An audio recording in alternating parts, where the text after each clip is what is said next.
ஓம் முருகா போற்றி, கந்தா போற்றி, கதிர்வேலா போற்றி, அறுபடை வீடு கொண்ட முருகப்பெருமானே போற்றி போற்றி. என் செல்லமே,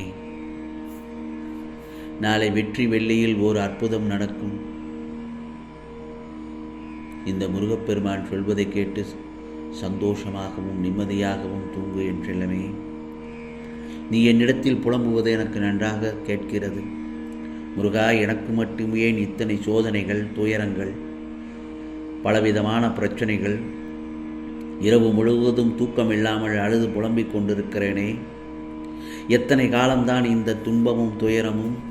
இதற்கு விடிவே இல்லையா என்று மனம் முருகி மனம் பொழுங்கி என்னை நீ கடிந்து கொள்கிறாய். சில நேரங்களில் என் மீது கோபப்படுகிறாய். சில சமயங்களில் ஏன் தான் இருக்கோம் என்று யோசித்து கொண்டிருக்கிறாய். அப்படியெல்லாம் நினைக்கக்கூடாது, யோசிக்கக்கூடாது என் செல்லமே. உன் மனவேதனைகள் எல்லாம் ஒன்று சேர்ந்து உனக்கு இப்பொழுது சோர்வை தந்து கொண்டிருக்கிறது. உன் குறைகளையோ நீ அடுத்தவர்களிடம் சொல்ல நினைக்கின்றாய், சொல்ல முடியாமலும் தவிக்கின்றாய். சில இடங்களில் சொல்லியும் புலம்பி விட்டிருக்கிறாய். அந்த சமயத்தில் முருகா, எனக்கு உதவிக்காக யாரும் இல்லை, என்னை புரிந்து கொள்பவரும் யாரும் இல்லை இல்லை என்று ஆதங்கப்பட்டு புலம்பி அழுது கொண்டு தவித்து கொண்டிருக்கிறாய். உதவிக்கும் புரிந்து கொள்வதற்கும் உன் முருகப்பெருமான் நான் தானே இருக்கிறேனே. பிறகு ஏன் கவலைப்படுகிறாய்? தாங்க முடியாத கஷ்டங்களை என் பிள்ளைகளுக்கு நான் ஒருபோதும் தருவதே கிடையாது. தன் குழந்தை நிற்கதியாய் அழும்போது எந்த தந்தையாவது மகிழ்வானா? உன்னோடு சேர்ந்து உன்னில் இருக்கும் நானும் அழுகிறேன். தைரியமாக போ, எதையும் தாங்கிப்பார், வாழ்ந்து விடலாம்.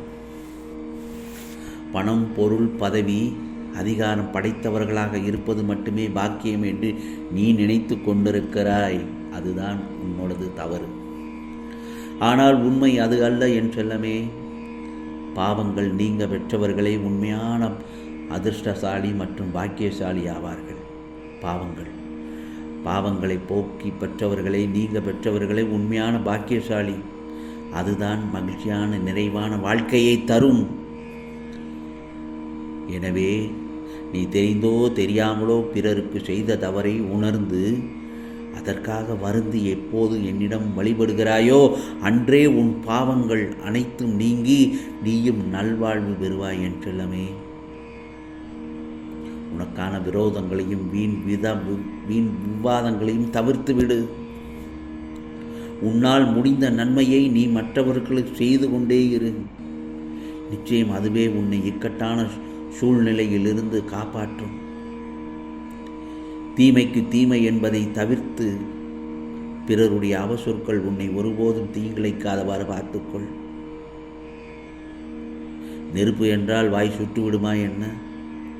அவர்கள் உன்னை பற்றி பேசினால், புறம் பேசினால் அதற்காக வருத்தப்படாதே. என் செல்ல பிள்ளையாகிய உன்னை பற்றி எனக்கு நன்றாகவே தெரியும். அந்த பாவ செயல்கள் வினை செய்தவர்களையே போய் சேரும். நீ அமைதியாக இரு. இதனால் நீ தாழ்ந்து போக மாட்டாய். உன் கர்ம வினைகளை அழித்து உனக்காகவே உதவுவே நான் இதை செய்யும்படி கூறுகின்றேன். கிடைக்குமா என்று கேட்காதே, கிடைக்கும் என்று நம்பு. நடக்குமா என்று கேட்காதே, நடக்கும் என்று நம்பு. அந்த நம்பிக்கையே உனக்கு தேவையான அனைத்தும் கிடைக்கும்படி செய்யும். இனி உன் வாழ்வில் நீ பட்ட கஷ்டங்கள் எல்லாம் மாறி நாளை காலை நல்ல பொழுதாக சந்தோஷமாக வாழப்போகிறாய். நிச்சயமாக நான் சொல்வதை கேட்டு நிம்மதியாக தூங்கு. எல்லா பிரச்சனைகளுக்கும் ஒரு தீர்வு கிடைக்கும். ஒரு நிரந்தர தீர்வு உன்னுள்ளேயே நிச்சயமாக உதிக்கும். முதலில் உன் மனதை சுத்தப்படுத்திக்கொள். உன் மனது தெளிவாகும் போது தான் உன் வாழ்க்கையும் தெளிவாகும். அதை விட்டு தேவையில்லாத சிந்தனைக்கு இடம் கொடுக்காதே. புரிகிறதா என் செல்லமே? முதலில் அதை மாற்றிக்கொள். மாற்றான் விஷயத்தில் எக்காரணம் கொண்டு தலையிடாதே. நண்பனானாலும் சரி, உறவுகளானாலும் சரி, அவரவர் விதி அவரவரையே சென்றடையும் என்பதை நன்றாக புரிந்துகொள். மனதில் எதையோ நினைத்து வேதனையில் இருக்கிறாய்.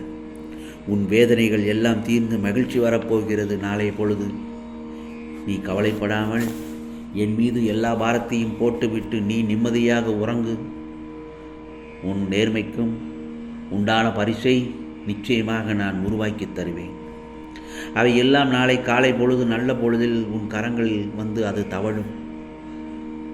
என் பிள்ளை வாழ்க்கையில் நிறைய சோதனைகளை அனுபவித்து விட்டாய். போதும், இனி எல்லா சோதனைகளை எல்லாவற்றையும் நான் சாதனையாக மாற்றி அமைக்கிறேன். நீ எடுத்த முயற்சி எல்லாம் வெற்றியாகப் போகிறது. கவலைப்படாமல் நான் சொல்வதை 7 முறை சொல்லிவிட்டு தூங்கு.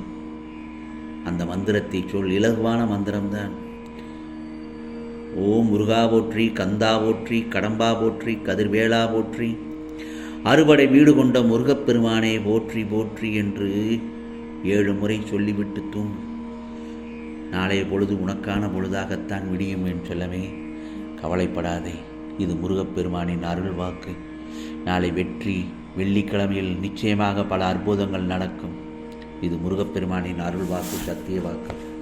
உனக்கானதெல்லாம் நல்லது நடக்கும். நல்லது மட்டுமே நடக்கும். அதுவும் நன்மையாகவே இருக்கும். ஓம் முருகா சரணம். ஓம் முருகா சரணம். ஓம் முருகா சரணம்.